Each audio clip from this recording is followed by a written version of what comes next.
10 से 12 मिनट में पुस्तक परिचय है। विस्तार और हो जाएगा। ये बहुत संक्षिप्त खाली सूत्र वाक बता दें के बाद नहीं आप शांत रहे। अखिल भारतीय साहित्य परिषद महानगर इकाई द्वारा आयोजित अभिनंदन समारोह जो हमारे राष्ट्रीय अध्यक्ष हैं और राष्ट्रीय महामंत्री का इस सभागार में हो रहा है। मैं अपनी इस मंचासी ने राष्ट्रीय अध्यक्ष जी, राष्ट्रीय महामंत्री जी, हमारे प्रांत के अध्यक्ष, हमारे प्रदेश संयुक्त महामंत्री जी, हमारे महानगर इकाई के अध्यक्ष और कार्यकारी अध्यक्ष जी, संचालन कर रहे महानगर के महामंत्री, हमारे सम्मुख बैठे इस विद्यालय के प्रबंधक अस्थाना जी और महानगर के हमारे गणमान्य अध्यक्ष और सभी साहित्य प्रेमी।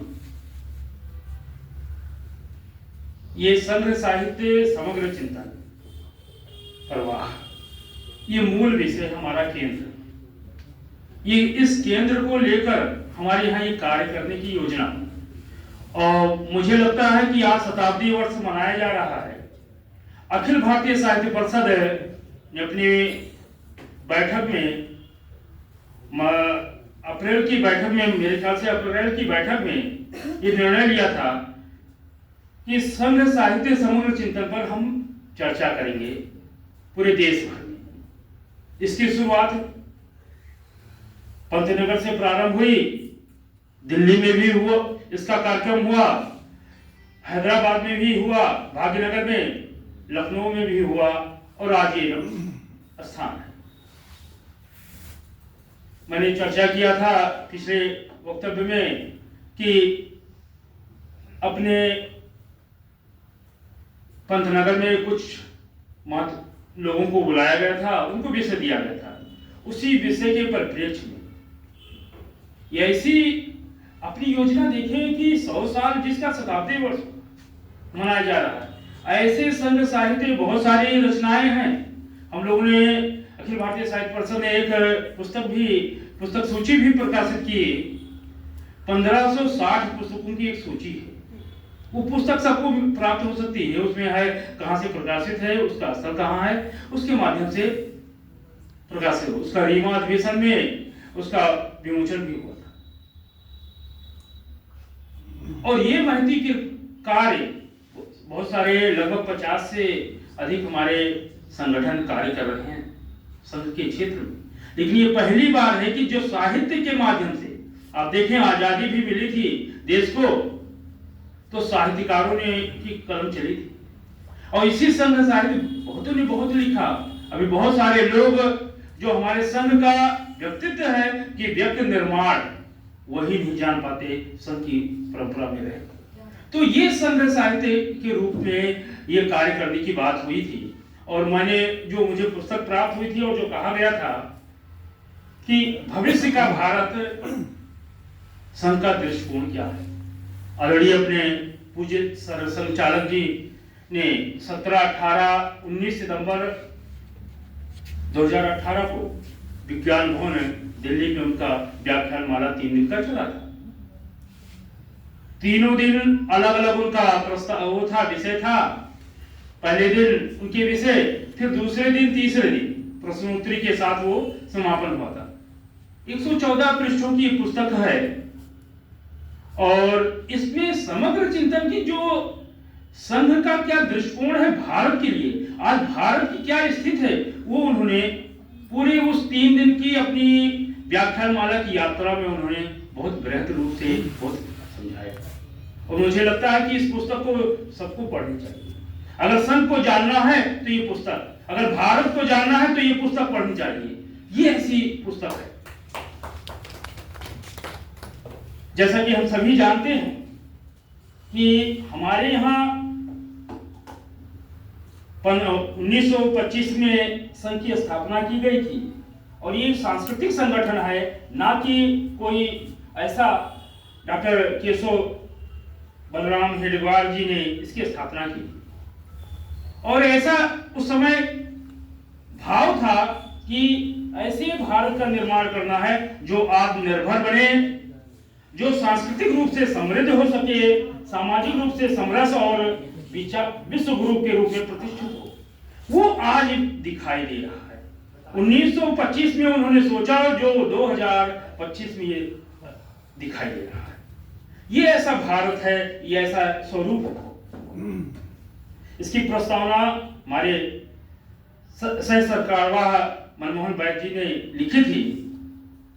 व्याख्यान के प्रथम दिन में संघ के रूप में क्या उसकी शक्ति है, आज संघ आज एक शक्ति के रूप में जाना जाता है और इस देश में उपस्थित भी है। बहुत लोग कहते हैं कि संघ का क्या कार्य है। संघ का कार्य कोई बताकर नहीं कार्य करता है, संघ करता जाता है। किसी को जताने या बताने की जरूरत नहीं है, वो कार्य स्वयं ही अपने आप कर। इसलिए आज 100 साल पे खड़े हैं। किसी ने कहा कि आर्य समाज भी इतने वर्षों हो गए, बहुत सारे हैं आर्य समाजी हो गए हैं, कहाँ है? दिखाई तो नहीं देते कहीं। जो ये परंपरा चली आ रही थी उस रूप में ये कार्य करने की, ये वो आपके राष्ट्र निर्माण की बात करते हैं। और उन्हीं दृष्टिकोण से देखा जाए तो जब भागवत जी के परिचय की बात आती है तो उन्होंने भारत के भविष्य में देखा कि उनका मानना, संघ का मानना है कि भारत का भविष्य किस रूप में हो। उनकी संस्कृति, सनातन संस्कृति, भारतीय जीवन मूल्य और राष्ट्र के प्रति समर्पित नागरिकों के कर्तव्य का भाव, यही भारत का भविष्य है, यही भविष्य के दृष्टिकोण है, संघ का दृष्टिकोण है। और एक तरफ से देखते हैं, भागवत जी अपने उसमें साक्षात्कार में कहते हैं कि भारत का सामर्थ्य संपन्न, नीति संपन्न और वैभव संपन्न देश के रूप में जो विश्व को नैतिक और आध्यात्मिक रूप से मार्गदर्शन प्रदान करे। प्रस्तावना, व्याख्यान और प्रश्नोत्तर के साथ साथ उसमें भारतीय समाज, संस्कृति, भारत की नीतियां, राष्ट्रीय एकता के गहन चिंतन की धारा दिखाई देती थी। इस पुस्तक की जब बात की गई तो ये जाहिर सी बात है, देखा गया कि हमारी कार्य प्रणाली क्या है। उन्होंने अपने व्याख्यान में पहले दिन बताया कि इस हमारी संघ की कार्य प्रणाली क्या है। जो संघ की बात कहते हैं, हिंदुत्व की बात कहते हैं कि हिंदुत्व पर आधारित है। संघ की कार्य प्रणाली हिंदुत्व पर आधारित है और वो केवल धर्म के रूप में नहीं बल्कि जीवन दृष्टिकोण के रूप में विद्यमान है। और उसको परिभाषित करते हुए उन्होंने आध्यात्मिकता, एकात्मकता और समग्रता का भी परिचय दिया। और इसी बात का जोर देते हुए कि संघ कोई पारंपरिक संगठन नहीं है बल्कि व्यक्ति निर्माण, समाज परिवर्तन की एक प्रक्रिया है। संघ की मुख्य कार्य जो है शाखाओं के माध्यम से युवाओं में राष्ट्रीयता, अनुशासन और सामाजिक जिम्मेदारी के अभाव भरना है। और जो आज समक्ष दिखाई देता, जो वाकई में स्वयंसेवक है, उस भावना को जहां विकसित हम करते हैं, उनके माध्यम से ये केवल शारीरिक प्रशिक्षण की बात तक सीमित नहीं था बल्कि बौद्धिक और नैतिक विकास की ओर जोर दिया। जब हम सांस्कृतिक राष्ट्रवाद की बात करते हैं तो हिंदू राष्ट्र जहां संघ की शब्दावली के केंद्र बिंदु थे, वहीं पर जीवन पे भी एक सांस्कृतिक केंद्र बिंदु के रूप में जाना। जीवन पद्धति, भारत का जीवन पद्धति, भारत का चिंतन, भारत की सहिष्णुता, ये सब उससे जुड़े हुए तत्व हैं। संघ का विचार भी उसी रूप में दिखाई देता है कि संघ हिंदुत्व एक व्यापक सांस्कृतिक पहचान है जो वसुधैव कुटुंबकम की बात करती है। सर्वधर्म समभाव की भावना से की बात करती है। ये हमारी सांस्कृतिक राष्ट्रवाद की पहचान है। और भारत सनातन काल से ही तत्व खोजी, सत्य अभिष्ट के रूप में, राष्ट्र के रूप में जाना और समझा गया है। आत्मनिर्भर भारत की भी बात जब वो करते हैं अपने व्याख्यान में तो कहते हैं संघ स्वदेशी पर बल देता है। आज देखें स्वदेशी जागरण किस प्रकार से हुआ कि अपने स्वदेशी कार्यों के माध्यम से जो अपने को महाशक्तिशाली देश बताते थे अमेरिका, वो भी झुक गया। ये ऐसी भावना ये संघ के दृष्टिकोण से, और ये भारत में ही संभव है। हमारे भारत के आर्थिक, औद्योगिक, तकनीकी रूप से जो समृद्ध था वो आत्मनिर्भर बने। लोकल फॉर वोकल की बात कही और उन्हीं माध्यम से ग्राम उद्योग अपने उत्तर प्रदेश में है, एक जनपद एक उत्पाद। हमें इसको देखना हो। अभी एक बैठक में किसी ने कहा था कि हर जनपद का एक एक कला अपने यहाँ विद्यमान है, उसकी संस्कृति है, ये भारत है।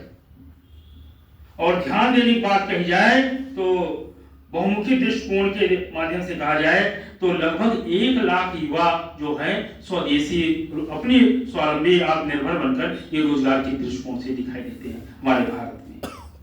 हमारे यहाँ भारतीय शिक्षा प्रणाली की जब बात की गई तो उन्होंने ये भी बताया कि जब हमारे देश में मैकाले की शिक्षा विद्यमान थी और विद्यमान लगभग 70 साल भी रही, तो हमारे यहाँ शिक्षा केवल डिग्री प्राप्त करने के लिए नहीं थी, बल्कि चरित्र निर्माण की बात है।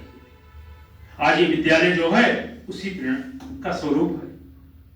तो ऐसे चरित्र निर्माण का साधन हमारे यहाँ ये परंपरा में रही।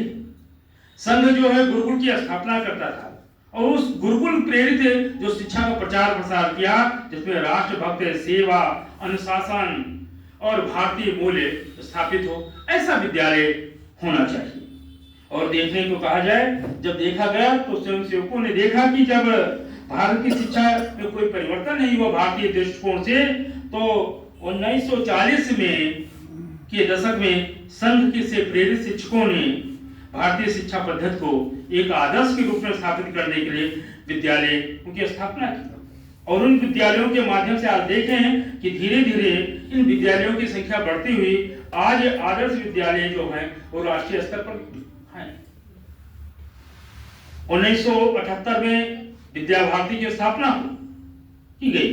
आज 1925 में लगभग 30,000 से अधिक विद्यालय जो सरस्वती विद्या मंदिर के नाम से जाने जाते हैं और लगभग 35 लाख से अधिक विद्यार्थी वहां अध्ययनरत हैं। ये ऐसा अपना एक स्रोत है। और इन विद्यालयों के सरस्वती शिशु मंदिर, विद्या मंदिर ऐसे अनेक हैं जो विद्यालयों में भारतीय संस्कृति आधारित निर्माण किए जाते हैं, शिक्षा प्रदान की जाती है। मातृभाषा में शिक्षा, उनकी गुणवत्ता, ग्राम आधारित शिक्षा, नैतिकता आधारित, और उसके साथ साथ आप देखें कि तमाम अपनी विशुद्धता की प्रार्थना, योग, दर्शन, इन सब नीति, श्लोक, इन सब माध्यम से वो शिक्षा प्रदान की जाती है। हमारे यहाँ एकल विद्यालय की भी स्थापना की गई कि शिक्षा पर सबका अधिकार। इस दृष्टिकोण से भागवत जी ने कहा कि हम देखा कि समाज, उन्होंने बताया कि शिक्षा समाज के हर तबके तक पहुंचे, इसलिए संघ ने आदिवासी क्षेत्रों में भी विद्यालय, एकल विद्यालय की योजना चलाई। एक शिक्षा एक विद्यालय के नाम से, अवधारणा से आज लगभग 80,000 से अधिक एकल विद्यालय हमारे यहाँ चल रहे हैं। और जो निःशुल्क, ये बड़ी बात है, कोई ऐसा कार्य नहीं कर सकता, ये निःशुल्क शिक्षा वहां प्रदान की जाती है। इसी दृष्टिकोण से जब देखते हैं तो बनवासी आश्रम की भी बात आती है, तो बनवासी कल्याण आश्रम के माध्यम से भी एक शुरुआत की गई। बाला साहेब देशपांडे जी 1952 में जब बनवासी कल्याण आश्रम की स्थापना करते हैं तो लगभग 10 करोड़ से अधिक आबादी में ये समुदाय आते थे। जो वनवासियों में जो कहा जाए जो नक्सल हो जाते थे, तमाम नक्सलवादी के रूप में प्रेरित थे, वो वनवासी आज उसमें काम कर रहे हैं और बड़े मन से कार्य कर रहे हैं, वो देश के लिए कार्य कर रहे हैं। ऐसे जो उनको कहीं ढकेल दिया जाता था, ये संघ का दृष्टिकोण ऐसा रहा देश के प्रति। हमारे यहाँ जब महिलाओं की बात आई तो राष्ट्र सेविका की भी स्थापना जब हुई 1940 के दौरान, 1936 में, तो उस प्रकल्पों के माध्यम से महिलाओं को सशक्तिकरण कैसे हो, उस दृष्टिकोण से देखा। ये संघ उसके साथ भी ये भाव किया। राष्ट्रीय शिक्षा नीति की जब की बात आती है तो हमारा यह संघ जो है उस रूप में भी दिखाई देता है।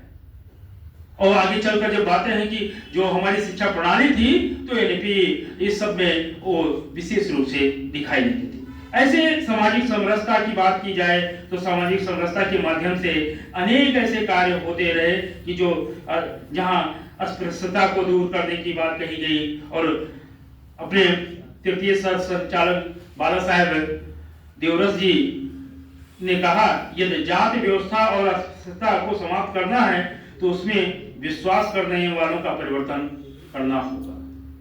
तो ये संघ का दृष्टिकोण है कि भारत को कैसे समृद्ध बनाया जाए, किस रूप में उसको देखा जाए। और इन्हीं सब बातों के माध्यम से वे सामाजिक सद्भाव की बात भी करते थे और उनके महिला सशक्तिकरण के माध्यम से कि संघ नारी को शक्ति के रूप में देखता है और उसके सर्वांगीण विकास के रूप में वो कार्य करता है। वो कहते हैं कि संघ का माना नारी किसी भी समाज के आधा हिस्सा नहीं वरन वो आधार है।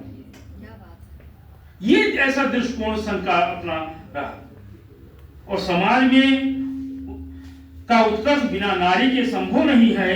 राष्ट्र सेविका ने समिति ने भारतीय प्राचीन काल की विदुषी जैसे लोक मुद्रा, मैत्रेयी, गार्गी, मां शारदा जैसे स्वाभिमानी विदुषियों को भी अपना आदर्श माना। हमें ऐसे महापुरुषों, ऐसे विदुषियों को आदर्श मानकर अपने जीवन को जब देखते हैं, ये संघ का कार्य है। तब ये आज भारत इस रूप में दिखाई देता है और इस रूप में उन्होंने कई मातृशक्ति केंद्र स्थापित की, ग्राम स्वराज की भी चिंता करते हैं, पर्यावरण की भी चिंता करते हैं। उनके माध्यम से किस प्रकार से गांव में इसका विकास हो, जैविक कृषि की बात करते हैं, जैविक कृषि के माध्यम से गांव में स्कूल की स्थापना हो, इस दृष्टिकोणों से वो देखने कार्य करते हैं। पर्यावरण, अब देखें कि पर्यावरण की संरक्षण, आज पंचवर्ण परिवर्तन की बात की जाती, ये सब बातें उन्होंने 2018 में कही। प्रश्न कि इन माध्यम से राष्ट्रीय सुरक्षा अनुशासन की भी बातें उन्होंने अपने व्याख्यान में कही।